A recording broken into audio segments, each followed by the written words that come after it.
السلام علیکم ورحمۃ اللہ وبرکاتہ۔ الحمدللہ کفا وسلام علی عبادہ الذین اصطفیٰ، اما بعد۔ محترم ناظرین اکرام، آسان درس قرآن کے اندر 30ویں یعنی آخری پارے کا چوتھا رکوع ہے، جس کے اندر سورہ نازعات سورہ نمبر 79 کے اخیر کی 20 آیتیں ہیں، آیت نمبر 27 سے آیت نمبر 46 تک۔ اعوذ باللہ من الشیطان الرجیم، بسم اللہ الرحمن الرحیم۔ اانتم اشد خلقا ام السماء بناہا، انسانوں کیا تم کو پیدا کرنا زیادہ مشکل ہے یا آسمان کو پیدا کرنا زیادہ مشکل ہے؟ جس آسمان کو اللہ نے بنایا ہے، رفع سمکہا فسواہا، اسی اللہ نے آسمان کو بلند کر کے اسے برابر کر دیا ہے، ہر طرح سے ٹھیک ٹھاک کر دیا ہے۔ واغطش لیلہا واخرج ضحاہا، اور اسی اللہ نے اس کی رات کو تاریک اندھیرا بنایا اور دن کو روشن اجالا بنایا۔ والارض بعد ذالک دحاہا، اور اس کے بعد اللہ نے زمین کو بچھا دیا، پھیلا دیا۔ اخرج منہا ماءہا ومرعاہا، اسی اللہ نے زمین سے پانی اور چارہ نکالا۔ والجبال ارساہا، اور اسی اللہ نے پہاڑوں کو زمین میں کھوٹے کی طرح گاڑ دیا۔ متاعا لکم ولانعامکم، یہ سب اے انسانوں تمہارے اور تمہارے جانوروں کے فائدے کے لیے ہے۔ فاذا جاءت الطامۃ الکبریٰ، پھر جب سب سے بڑی آفت یعنی قیامت آ جائے گی، یوم یتذکر الانسان ما سعی، اس دن انسان دنیا میں کیے ہوئے اپنے کاموں کو یاد کرے گا۔ وبرزت الجحیم لمن یرا، اور جہنم دیکھنے والوں کے بالکل سامنے کر دی جائے گی۔ فاما من طغی، جس نے سرکشی کی، جس نے حق کا انکار کیا۔ وآثر الحیات الدنیا، اور دنیا کی زندگی کو سب کچھ سمجھا۔ فإن الجحیم ہی المأویٰ، تو انکار کرنے والوں کا جہنم ہی ٹھکانہ ہے۔ وَأَمَّا مَنْ خَافَ مَقَامَ رَبِّهِ وَنَهَى النَّفْسَ عَنِ الْهَوَىٰ، لیکن جو اپنے رب کے سامنے کھڑے ہونے سے ڈرتا تھا اور اپنے آپ کو بری چاہتوں خواہشوں سے روکے رکھا، فَإِنَّ الْجَنَّةَ هِيَ الْمَأْوَىٰ، تو نیک لوگوں کا جنت ہی ٹھکانہ ہے۔ يَسْأَلُونَكَ عَنِ السَّاعَةِ أَيَّانَ مُرْسَاهَا، لوگ آپ صلی اللہ علیہ وسلم سے قیامت کے بارے میں پوچھتے ہیں وہ قیامت کب آئے گی۔ فِيمَ أَنْتَ مِنْ ذِكْرَاهَا، قیامت کب آئے گی اس سے آپ صلی اللہ علیہ وسلم کا کیا لینا دینا۔ إِلَىٰ رَبِّكَ مُنْتَهَاهَا، قیامت کی خبر تو صرف آپ صلی اللہ علیہ وسلم کے رب کے پاس ہے۔ انما انت منذر من یخشاها، آپ صلی اللہ علیہ وسلم تو ہر اس شخص کو ڈرانے والے جو قیامت کے دن سے ڈرتا ہے۔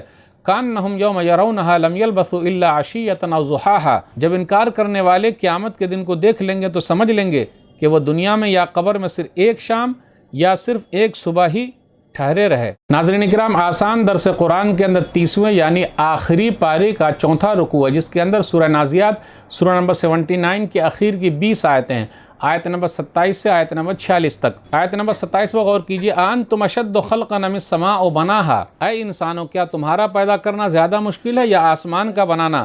غور تو کرو کس طریقے سے اللہ تعالیٰ نے آسمان کو بنایا ہے۔ آسمان بغیر کھمبے کے کھڑا ہوا ہے اور آسمان کو تم دیکھ رہے ہو کتنا اوپر ہے، تو بھلا بتاؤ یہ سب کس نے کیا ہے؟ آسمان کے اندر ستارے ہیں، سیارے ہیں، سورج اور چاند ہیں، ذرا غور تو کرو۔ بھلا بتاؤ آسمان کا پیدا کرنا زیادہ مشکل ہے یا تمہارا پیدا کرنا؟ اس کے بعد زمین کے بارے میں کہا، والارض بعد ذالک دحاہا، آیت نمبر 30 میں ہے، زمین کو ہموار کر دیا، بچھا دیا۔ زمین کو اللہ نے پہلے پیدا کیا، پھر آسمان کو پیدا کیا، پھر اس کے بعد اللہ نے زمین کو برابر کیا ہے، ہموار کیا۔ زمین سے پانی نکالا، چارہ اور خوراک نکالا، پہاڑوں کو اس کے اندر گاڑ دیا۔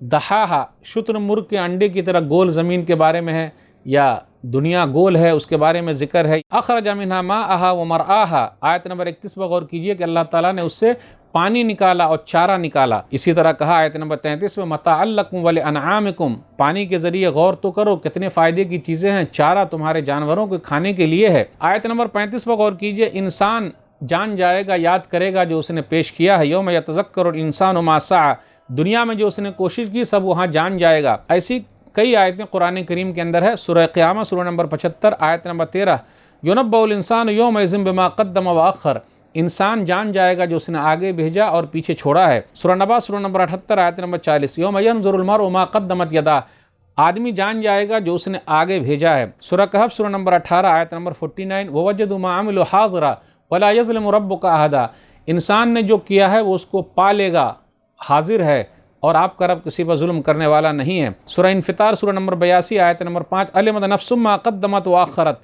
ہر نفس جان لے گی جو اس نے آگے پیش کیا جو پیچھے چھوڑا ہے۔ آیت نمبر 37، 38 اور 39 پر غور کیجئے، جہنم کس کے لیے؟ فَأَمَّا مَنْ طَغَىٰ وَآثَرَ الْحَيَاةَ الدُّنْيَا، جہنم اس کے لیے جو سرکش ہے، جس نے اسلام قبول نہیں کیا، کلمہ نہیں پڑھا اور دنیاوی زندگی کو ترجیح دی، جو ایمان ہی نہیں لایا، تو اس کے لیے جہنم ہے۔ جنت کس کے لیے؟ وَأَمَّا مَنْ خَافَ مَقَامَ رَبِّهِ وَنَهَى النَّفْسَ عَنِ الْهَوَىٰ فَإِنَّ الْجَنَّةَ هِيَ الْمَأْوَىٰ، جو اپنے رب کے سامنے کھڑا ہونے سے ڈر گیا اور اپنے نفس کو بچا لیا، خواہش نفسانی سے نکال لیا، نفسانی خواہشوں کے پیچھے نہیں پڑا، تو جنت ہی اس کا ٹھکانہ ہے۔ اور اس سے پہلے جن لوگوں نے سرکشی کی، ایمان نہیں لائے، فَإِنَّ الْجَحِيمَ هِيَ الْمَأْوَىٰ، جہنم اس کا ٹھکانہ ہے۔ آیت نمبر 42 پر غور کیجئے، يَسْأَلُونَكَ عَنِ السَّاعَةِ أَيَّانَ مُرْسَاهَا، قیامت کے بارے میں پوچھتے ہیں کب آنے والی ہے۔ آپ کہہ دیجئے کیا لینا دینا ہم کو، علم اللہ کے پاس ہے۔ دنیا میں ٹھہرنا اور آخرت میں ٹھہرنا، آخرت کے مقابلے میں دنیا کی کوئی حیثیت نہیں۔ انسان جب وہاں دیکھ لے گا تو کہے گا كأنهم يوم يرونها لم يلبثوا إلا عشية أو ضحاها، آیت نمبر 46۔ جب وہ لوگ آخرت کو دیکھ لیں گے تو یہی کہیں گے کہ ہم دنیا میں صبح کے وقت تھوڑا ٹھہرے یا شام کے وقت تھوڑا ٹھہرے، دن کا پہلا حصہ یا دن کا آخری حصہ دنیا کے اندر رکے، بس یہی دنیا کی زندگی ہے۔ 40 سال، 50 سال، 60 سال، 70 سال ختم ہو جائے گی۔ آخرت کے مقابلے میں بس یہی ہے، گویا کہ صبح میں ذرا رکنا یا شام میں رکنا۔ تو ناظرین کرام، آج کے درس میں بس اتنا ہی۔ اللہ سے دعا ہے کہ اللہ تعالی ہم لوگ قرآن کریم کو پڑھنے، پڑھانے، سمجھنے، سمجھانے، عمل کرنے اور لوگوں تک پہنچانے کی توفیق دے، آمین۔ السلام علیکم ورحمۃ اللہ وبرکاتہ۔